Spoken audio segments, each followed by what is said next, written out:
Hey all, welcome to Latu's Kitchen. Today I'm sharing yet another idli batter recipe, a very different, unique one. We all tried the rava idlis, but this is something which I have double roasted the rava and I've added some poha for a little softness, and I have fermented this batter, and the idli is super soft and it has given a very unique flavor to this idli because of double roasting the rava. Before we ferment it, of course, after grinding the urad dal.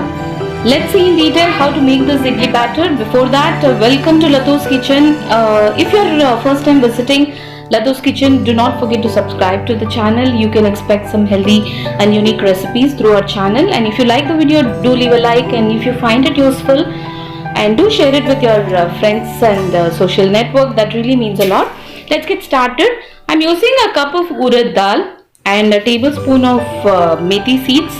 Let's soak it for 4 hours. The same cup I'm using 2 cups of rava, which we are going to roast it,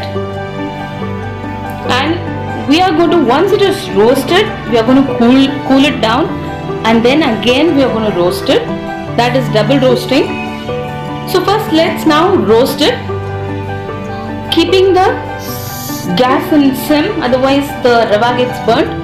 Keep it in sim, and we need to patiently roast this for some time.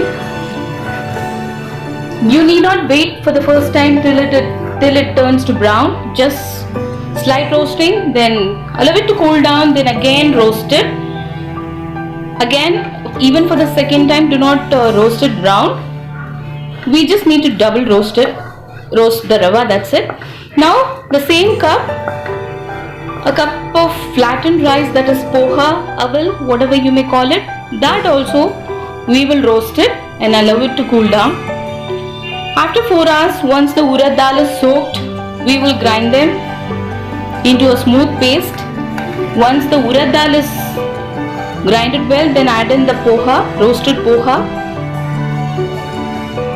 and grind it further, and transfer that into a plate. Now add in your double roasted rava, adding a spoon of ghee or sesame oil to this, which will enhance the flavor of the idlis. Once the double roasted rava is added, mix it well. This we will ferment it for 4 to 6 hours. After 6 hours, you will see it's nicely fermented. Now the making of idli procedure is the same.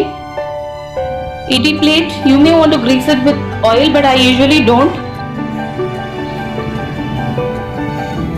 Pour in ladle full of the batter and steam it for 10 minutes, 10 to 15 minutes, and your lovely double roasted fermented idli is ready. You can see the color, it's not pure white in color, it's because of double roasting the rava, but it is super soft and it is very unique in taste. A different idli recipe this, and healthy too, very good for toddlers and elderly people, and for all of us, steaming breakfast is always good. So if you like the video, do leave a like and share it, and looking forward to seeing you back with yet another recipe.